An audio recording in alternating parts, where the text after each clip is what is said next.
Hai, saya Siti Nurhayati binti Ali, pakar dietitian. Untuk segmen Benda Boleh Bincang, kita akan mengupas topik makanan pertama bayi berusia 6 bulan ke atas.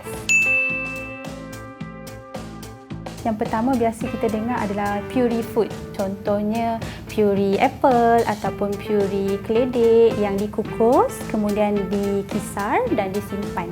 Yang kedua, mungkin apabila bayi tu telah boleh makan dengan lebih baik, so kita boleh bagi dia jenis makanan yang lembut lah, sama ada hanya dilengit ataupun dicincang halus. Bila baby dah boleh grab makanan, yang itu kita boleh bagi finger food yang lembut.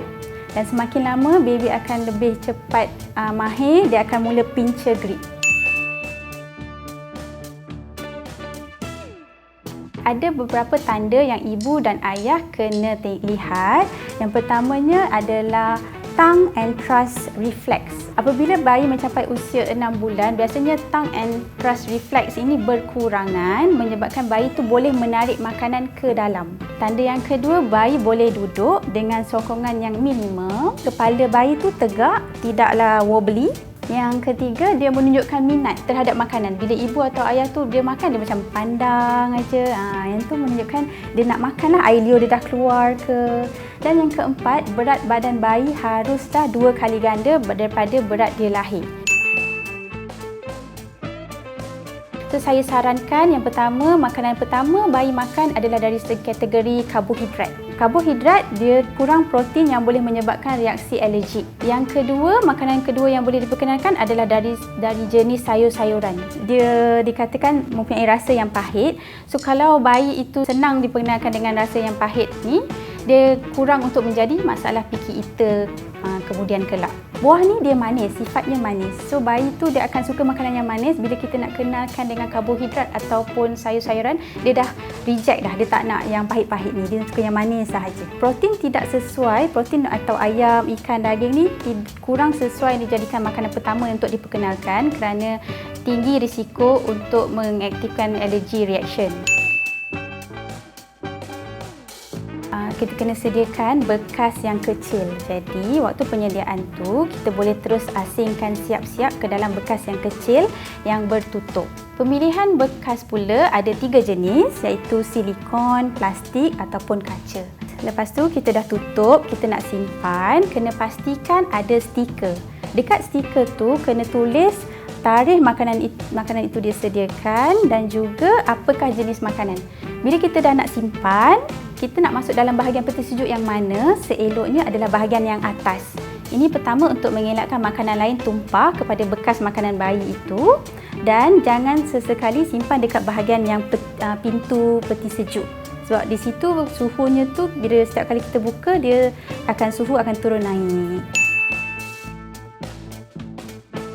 Kalau dalam peti sejuk bawah, sayur-sayuran dengan buah-buahan, dia antara 3 ke 4 hari masih selamat. Tapi kalau sumber protein, ayam, ikan, daging, dekat peti sejuk bawah tu cuma 1 hari sahaja.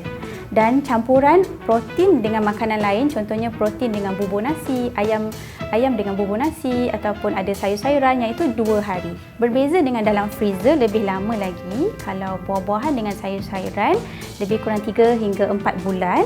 Kalau untuk protein tadi, cuma 1 ke 2 bulan sahaja. Dan campurannya tu 3 ke 4 bulan.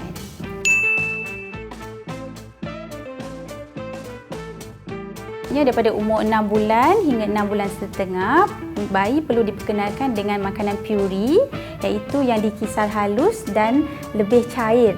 Bila masuk stage yang kedua, iaitu 6 bulan setengah dan ke atas, ini objektifnya adalah untuk memperkenalkan tekstur makanan yang berlainan. Untuk stage yang ketiga, pada usia bayi berumur 8 bulan hingga 10 bulan, kita dah boleh memperkenalkan makanan jenis yang cincang halus.